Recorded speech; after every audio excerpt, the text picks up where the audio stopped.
ये न्यूज तो आप सबने सुनी है कि यूरोप में हीट वेव आई। 21 जून से अब तक 1300 से ज्यादा लोग मर चुके हैं। WHO के सरबराह ने खुद ऐलान किया, पूरी दुनिया के मीडिया ने कवरेज की। फ्रांस, जर्मनी, स्पेन, बर्तानिया, हर अखबार की पहली हेडलाइन, हर न्यूज की पहली ब्रेकिंग न्यूज। ये बहुत बड़ी खबर है और होनी भी चाहिए। 1300 जाने कोई मामूली बात नहीं, लेकिन एक बात मैं यहाँ आपको जरूर बताऊंगा, बल्कि बात नहीं, एक सवाल है। क्या आपको मालूम है कि 2015 में सिर्फ कराची में एक हफ्ते के अंदर 1200 से ज्यादा लोग गर्मी से ही मर गए थे। उस वक्त ना कोई आलमी ऐलान हुआ, ना कोई बड़ी ब्रेकिंग न्यूज चली, ना WHO का बयान आया, सिर्फ खामोशी थी। हजारों लाशें उस वक्त भी थी, एक हफ्ते के अंदर, और दुनिया को खबर तक नहीं हुई। आज की वीडियो में यही समझते हैं कि यूरोप में मौत खबर बन जाती है और पाकिस्तान में मौत क्यों खामोशी से गुजर जाती है। बल्कि अक्सर लोग तो ये कह रहे होते हैं कि कोविड के दौरान भी हमने देखा था कि कोविड आया, कोई अमवात नहीं हुई, दुनिया में ज्यादा हुई। इसी तरह हीट वेव आया, लोग कहते हैं पाकिस्तानी बर्दाश्त कर जाते हैं लेकिन बाहर वाले मर जाते हैं। हकीकत ये नहीं। हकीकत क्या है आपको इसी वीडियो में पता चलेगी। पहले यूरोप की कहानी समझते हैं। अल जजीरा के मुताबिक 21 जून से अब तक यूरोप में 1300 से ज्यादा इजाफी अमवात रिकॉर्ड हो चुकी हैं। WHO के सरबराह ने खुद एक्स पर ऐलान किया। फ्रांस में 1000 से ज्यादा अमवात, ज्यादातर लोग 65 साल से ऊपर के हैं। जर्मनी में 40 से ज्यादा रिकॉर्ड तोड़ गर्मी के वाकयात। स्पेन में 400 से ज्यादा अमवात का ताल्लुक गर्मी से जोड़ा गया। ये सब आदादो शुमार बाज़ाब्ता तौर पर जमा किए गए हैं। सरकारी इदारों ने रिपोर्ट भी किया, मीडिया ने कवरेज दी। WHO के सरबराह ने कहा, हीट स्ट्रोक्स को खामोश कातिल कहा जाता है। यूरोपीय घर, दफातर, स्कूल इन दर्जा हरारत के लिए नहीं बनाए गए। अब वो कहानी सुनते हैं जो दुनिया ने कभी इतनी तवज्जो से नहीं सुनी। 2015 जून का महीना, रमजान का मुकद्दस महीना, कराची। क्लाइमेट एनालिटिक्स की रिपोर्ट के मुताबिक 2015 में कराची में शदीद गर्मी की लहर आई, जिसे पानी और बिजली की लोड शेडिंग ने और ज्यादा खतरनाक बना दिया। 1200 से ज्यादा लोग जान से गए। 1200 लोग एक हफ्ते के अंदर एक ही शहर में। कैम्ब्रिज यूनिवर्सिटी की तहकीक ने इस वाक़े का गहरा एनालिसिस किया और पता ये चला कि उस हीट वेव के दौरान कराची के रहायशियों में आम दिनों की निस्बत गर्मी से मौत का खतरा 17 गुना ज्यादा बढ़ गया था। 17 गुना। यानी यूरोप में जो आज हो रहा है उससे कहीं ज्यादा खतरनाक कराची में 10 साल पहले हो चुका है। लेकिन न WHO का कोई बयान आया, न दुनिया भर के अखबारात ने इसको कोई खास कवरेज दी, न किसी ने यह कहा कि इस सदी का सबसे बड़ा इंसानी अलमिया है। तो एक्चुअली सवाल यह है कि फर्क क्यों है? क्या पाकिस्तानी की जान यूरोप में रहने वाले की जान से कम कीमती है? बिल्कुल नहीं। असल वजह कुछ और है और ये वजह ज्यादा तकलीफदेह है।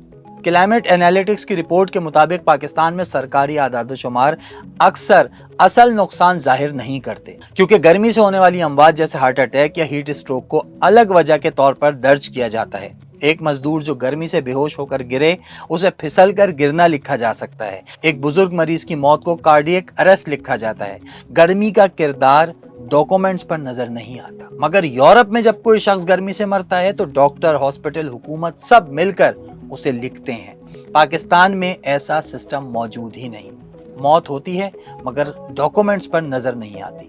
दूसरी वजह रिसोर्सेज का फर्क। वॉशिंगटन पोस्ट की तहकीक के मुताबिक पाकिस्तान में गर्मी से होने वाली अमवात की शरह फी लाख आबादी 50 है।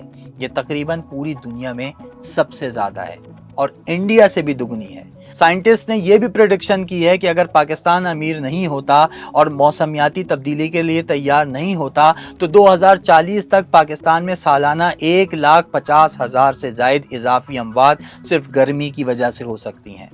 1.5 लाख लोग सालाना। और जानते हैं, यूरोप में सिर्फ 20% घरों में एयर कंडीशनर नहीं है। पाकिस्तान में अक्सरियत के पास बिजली पूरी नहीं आती। थर्ड रीजन, अर्थ.org की तहकीक के मुताबिक इंडिया और पाकिस्तान जैसे इलाकों में जहां नमी ज्यादा होती है, वहां टेम्परेचर में सिर्फ 1 डिग्री का इजाफा इंसानी बर्दाश्त की हद को पार कर सकता है।